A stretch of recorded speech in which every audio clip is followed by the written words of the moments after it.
authoritarian arrogance of the liberal elites. I mean, how could I not be drawn to a title like that?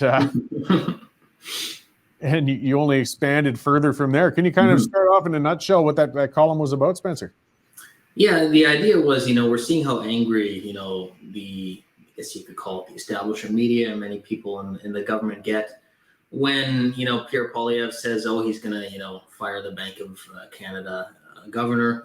Anyone who even criticizes the Bank of Canada, even before he said that, people were losing their minds over that. And, it's kind of the attitude of, here's a group of people who have a lot of power. The Bank of Canada has tremendous power to influence, our economy, our way of life. They can devalue our currency, which means they can make the money you earn worth less. And so that's a massive impact. That's tremendous power, far more than really anyone else in this country has. And so the idea that somehow they should be, protected from criticism or protected from accountability is really antithetical to democracy. And I think that's what I mean by the authoritarian attitude, where it's, in authoritarian countries like China, no one would dare question the government because, the government is above you. The government's better than you. The people in the Communist Party, they're the elites and they control, how your life is going to be, and you should know your place and you shouldn't question them.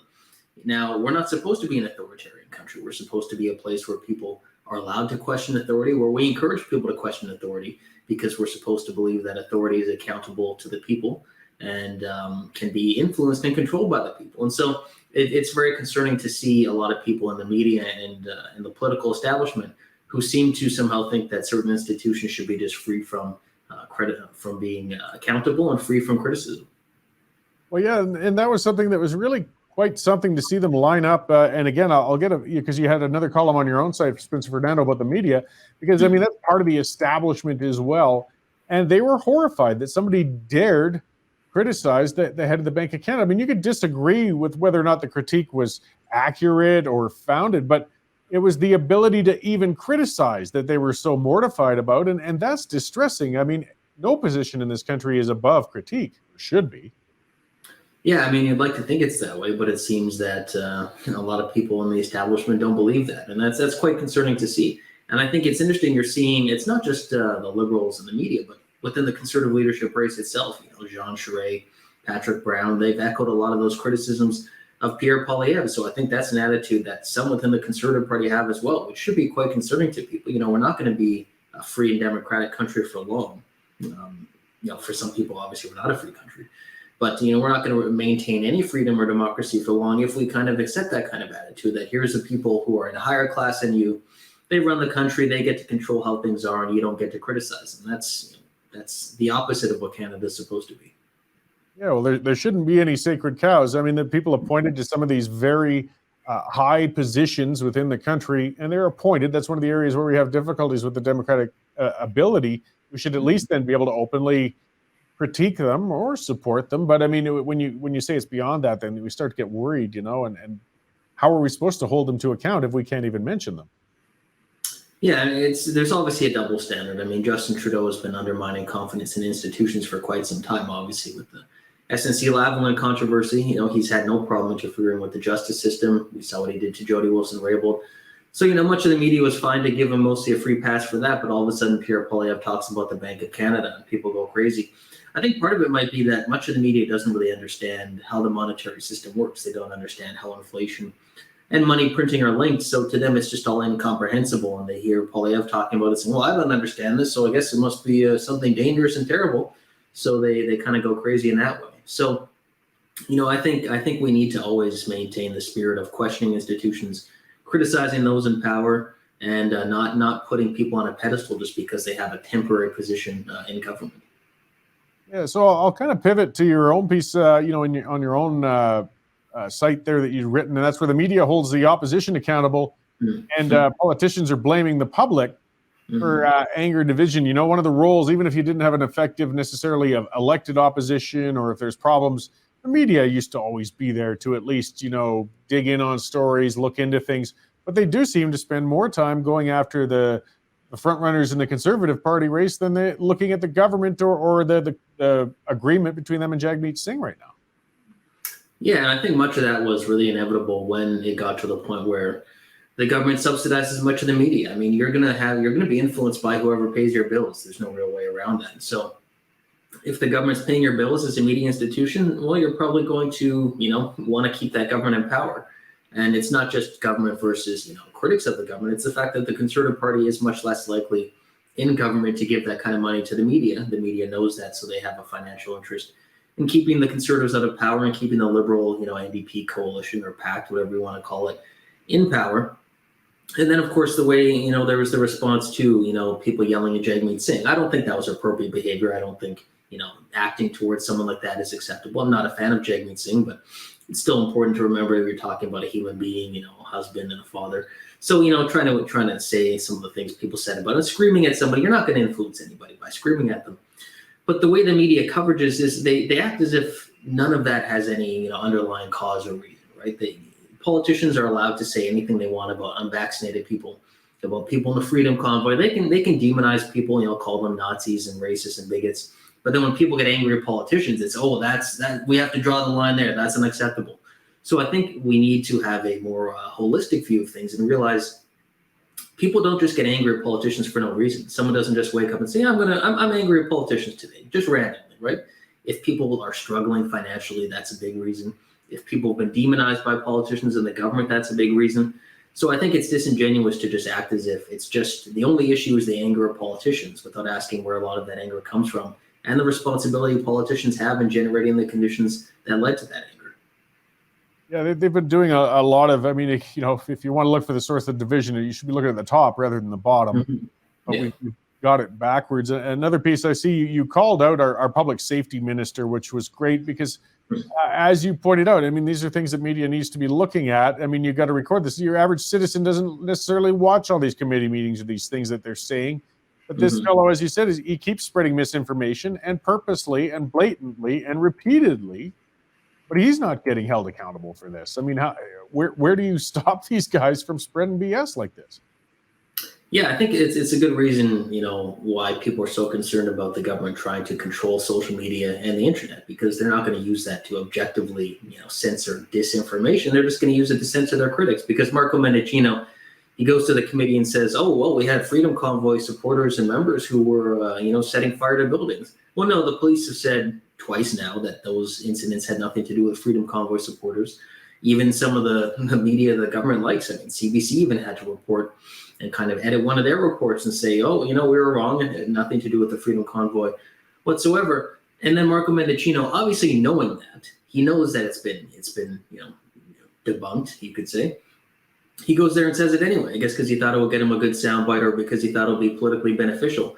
And that's spreading disinformation. That's misinformation, So where's his ban? Where's his censorship? Of course, it's not going to be used against him because he's in the government, not a critic of the government. So I think it also shows why independent media is so important, why what we're doing is so important, because much of the media, they don't want to call the government to liars. They don't want to point out that Mendicino is spreading disinformation. And so they'll just give it a pass. They'll either not cover it or kind of, give it a nice spin. So we need people doing what we're doing, which is actually exposing the truth. Yeah, well, and that's it. If any conservative politician had misrepresented the tragedy of the Mark Lepine slaughter of women, for political points, that conservative politician rightly would be just, pilloried by the media and other politicians. Yet the public safety minister used that completely off base and wrong. And again, aside from, Andrew Lawton and yourself and some other alternative media, he got away with it. Yeah, and again, that's the double standard that I think a lot of people are upset about. And, to go back to the conservative leadership race, you're seeing in response to, the horrific event that happened in the United States in Buffalo, you're seeing people trying to score political points against Pierre Poilievre now. People tweeting things out about, Pat King expressed a similar view as the gunman in the United States. And Pat King had a link to the Freedom Convoy. And didn't Pierre Poilievre say he supported the Freedom Convoy? Ergo, Pierre Poilievre is the same as the Buffalo shooter or some insanity like that, right? Maybe not going that far, but that's the link they're trying to make in people's minds, right? They're trying to take a very tragic and terrible event in the United States and attack the front runner of the conservative leadership race. So I think we all really need to be aware of the damage that does. And of course, they're going to keep calling Poilievre the divisive candidate, even though he's not the one accusing his opponents of being linked to mass murderers. So, I think that double standard, it never gets applied to, say, someone, who does something and may have more of a liberal ideology, right? It never gets linked to, the rhetoric of Justin Trudeau or anybody. It's only one side. It's only conservatives who get linked to these things when something happens. So I think that's another reason a lot of people have lost trust in the establishment media, because the narrative is so obvious. Some terrible event happens, there's a shooting somewhere. How can we use this terrible event to attack conservatives? And it just gets done over and over and over again. And it divides us even more. And it's the opposite of what people who claim to be in support of unity should be doing. Yeah, so I'm going to pivot a little bit, just a little farther back to one of the things you wrote on as well. And speaking of divisive, at least in a regional sense, was the Alberta challenge against Bill C-69, the No More Pipelines bill. It was successful. It got quashed. But then the challenge in Alberta against the carbon tax was successful too. Now it's going to go to the federal Supreme Court. And it's a very hot item out here in Alberta. Do you think that there's going to be any success on the federal front, though, when that challenge goes forward to there against the No More Pipelines bill? Yeah, past history would show there's not too much of a chance. What was interesting about the ruling was it did talk about the division of powers between different levels of government, provincial and federal. So that's something where it may not be much of an ideological issue, because people say the Supreme Court's not motivated by ideology. Everybody is. Everybody has an ideology and it influences them. So no institution is fully free from that. But if it becomes more of a procedural or division of powers argument, then there is possibly a chance. But even if that happened, I expect the Liberals would just reintroduce a slightly tweaked version of the legislation and impose it again, because they're acting in a very ideological way. We saw when many countries in Europe were saying, hey, we would prefer not to be getting our oil and gas from Russia. Maybe Canada could be a country that could help us out. And Trudeau basically straight up said, yeah, we'll do a little bit, but we're not going to, alter our climate goals to, produce more oil and gas. So it's a very deep ideology that he and his government have. And the only way I think to change that is to get them out of office, because, whatever ruling, even if it goes against them, they'll just introduce similar legislation again. Yeah, and the courts are, slow enough that if you took that to court again, they could have years of imposed legislation. But boy, we're a long ways, it seems, from replacing them. The Conservatives seem to be gaining a little bit of ground, I guess, in a sense right now. But I think some people seem to prefer the Conservatives without a leader than as opposed to the past leader they had. But a lot will depend on who wins, I guess, and how things go in the next year. So with a minority government, we just never know when we're going to go into an election now. Yeah, it's it has been interesting though, because the media keeps saying, oh, the Conservatives committed political suicide by having prominent members support the Freedom Convoy. Oh, they're really in trouble now. Talking about inflation and the Bank of Canada. Oh, they're in big trouble, and they continue to lead in the polls. Amid that situation, and so it shows again a lot of the media disconnect from the general public, and I think the underlying anger and discontent in the country. Inflation everywhere in the world produces a lot of anger. You look at countries where it's really gotten out of control. Sri Lanka, for example, having food shortages. It's descending into chaos in large parts of that country.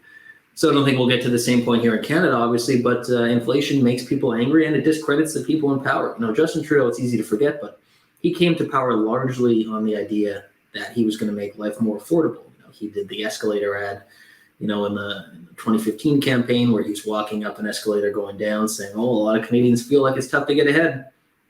And that was an effective campaign for him. You don't hear him talking too much about affordability now, because that wouldn't really bode well for him. And so I think that's one reason Poilievre is talking about the Bank of Canada and talking about inflation and money, the monetary system, money printing. He's linking that together in people's minds. And so if the election does come down to affordability, then that's not good for the Liberals. And strangely enough, the NDP. The NDP used to be very much the party of working class people, making life more affordable. Jagmeet Singh's really jumped onto the Trudeau bandwagon. He's linked himself to Trudeau, and Trudeau's the one in power during massive inflation. So that's not going to help the NDP either. So I think that's going to be the issue. Whether things are a lot different in 3 years' time, that remains to be seen. But of course, future inflation, even if it goes down, is still based on already inflated prices. So it's not like it's going back to where it was and people are going to find life super affordable all of a sudden. And so I think, if it's Poilievre who leads the Conservative Party, he's been out there, for quite some time, sharing a message that's very opposite from what the Liberals and NDP are pushing. So if people are looking to really move in a different direction, then I think that benefits Poilievre and the Conservative Party. That's it. I mean, ideals only sell so well when people can't pay their bills. The reality when your mortgage starts coming first, or putting food on the shelves and things like that. So the liberals are going to have to respond to that pretty soon. So I mean, or not. I mean, at least we see some light at the end of the governing tunnel, anyways. Thank you very much for checking in with us today. Maybe where can we find more information on where you're writing and what you're doing, Spencer? Yeah, you can follow me on Twitter at Spencer Fernando. My website, spencerfernando.com, and I do a lot of writing at nationalcitizens.ca as well. So those are the 3 places to look. Great. Yeah, and if you search Spencer Fernando, I know you put columns out in a number of other areas around as well, and even occasionally here. So lots of good stuff that you're always writing. I always appreciate it when we get a chance to talk to you and seeing what you're putting out there, Spencer. So I'll let you get back to it. And thanks for joining us today. Alrighty, have a good day.